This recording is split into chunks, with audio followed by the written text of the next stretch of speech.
What if you are an artist and you don't know it? Welcome to a Better Philosophy Towards Art podcast. I'm your host Tushar. This is the summary and the last bonus episode for you all. I have taken you through a journey, and in this bonus episode, I have actually got my project producer, Arnav Dogra, Hey guys, and I will be asking him for a few insights on art and philosophies just to kind of summarize this small journey and deep dive into insights in art. if I may quote a dialogue from the movie Anand, Sure?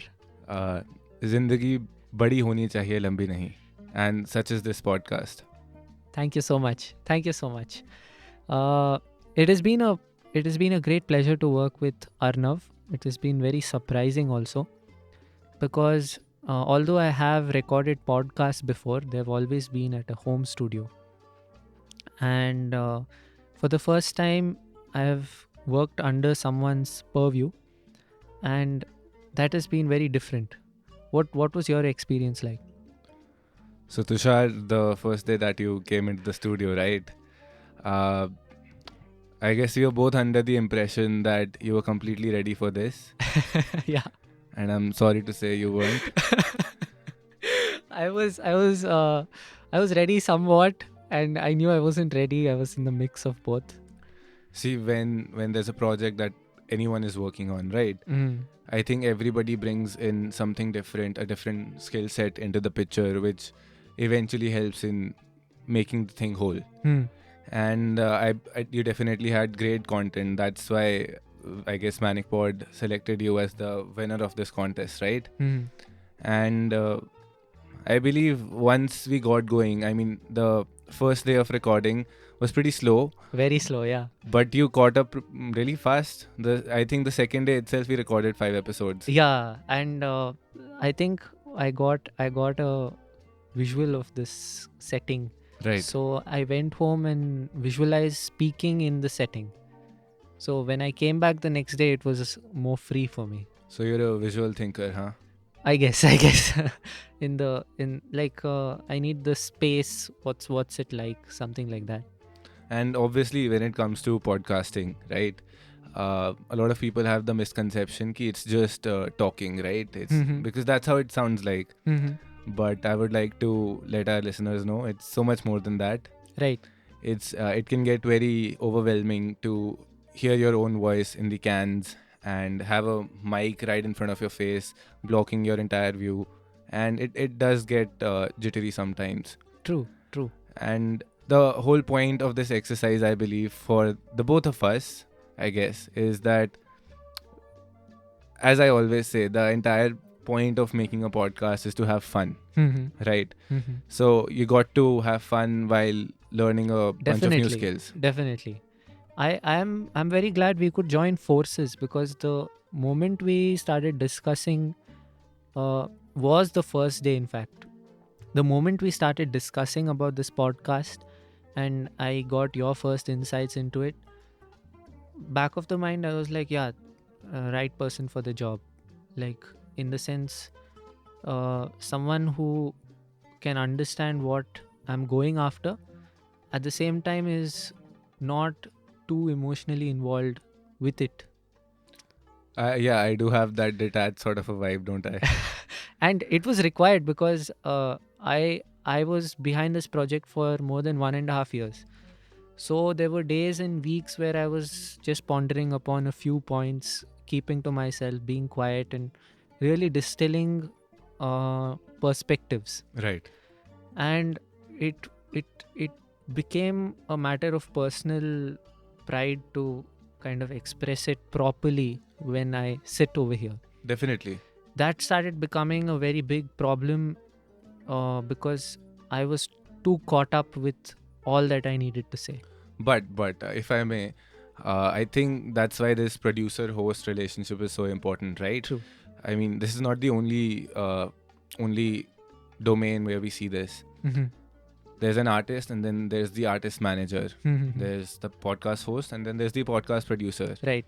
I believe my job as a podcast producer is to help you facilitate your ideas into a manner that the world will be able to grasp. Right.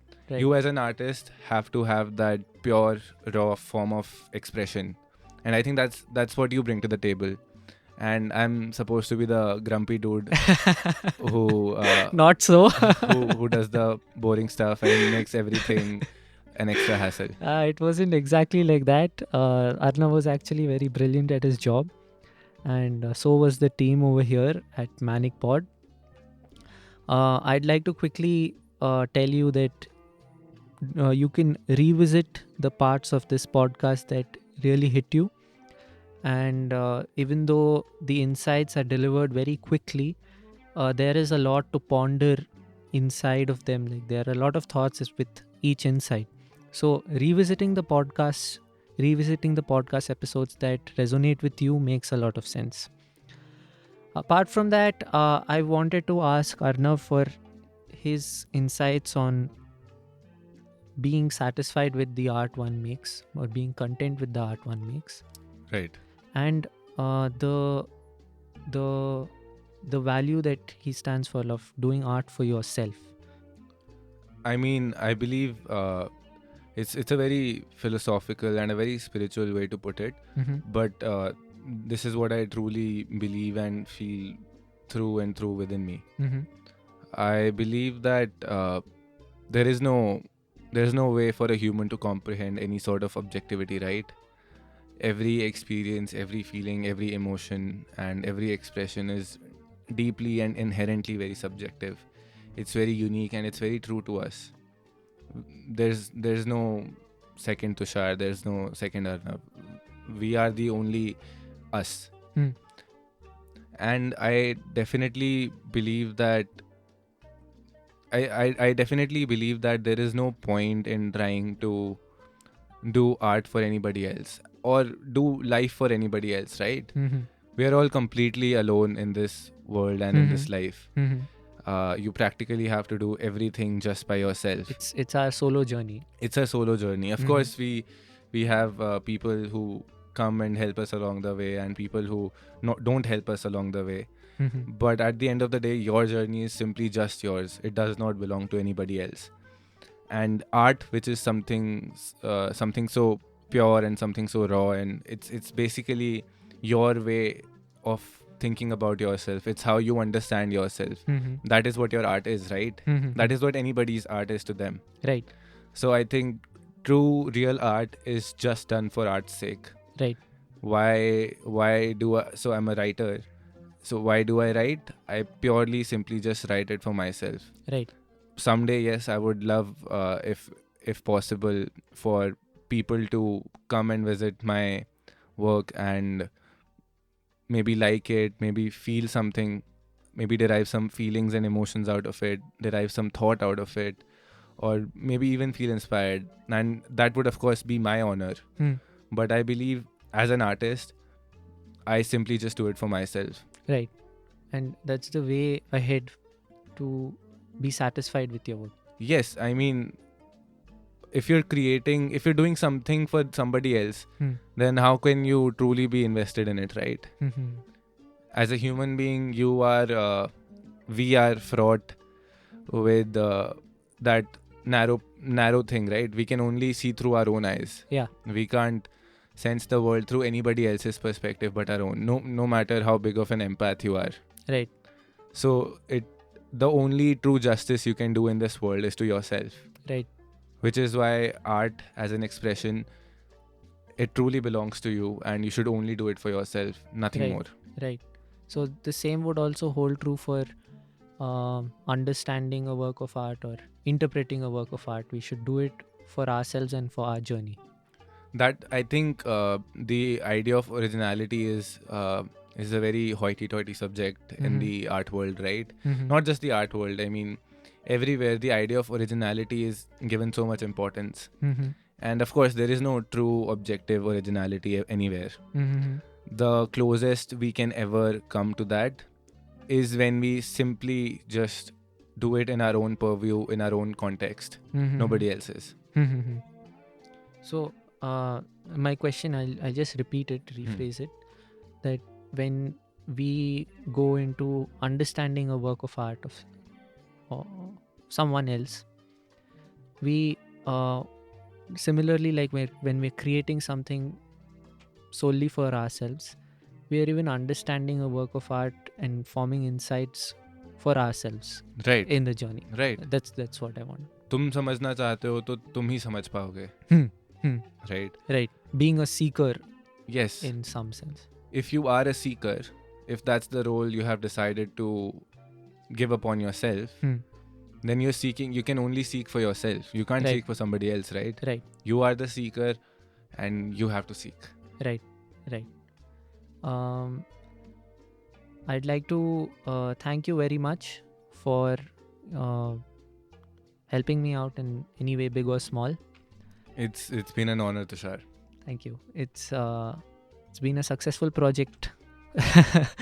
I'd like to also thank a few people, namely my mentor, Jyotirmoy Dalapati, my music teacher, Pandit Sant Kumar, my piano teacher, Rishikesh Hari, my facilitator and guide in college, Bhaskar Anna, the HOD of Graphic Arts Department, Sridhar Murthy sir, Raghavendra Kulkarni sir, who's an art historian, Nivriti Dhruve, who is a museum curator, helped me with a lot of insights.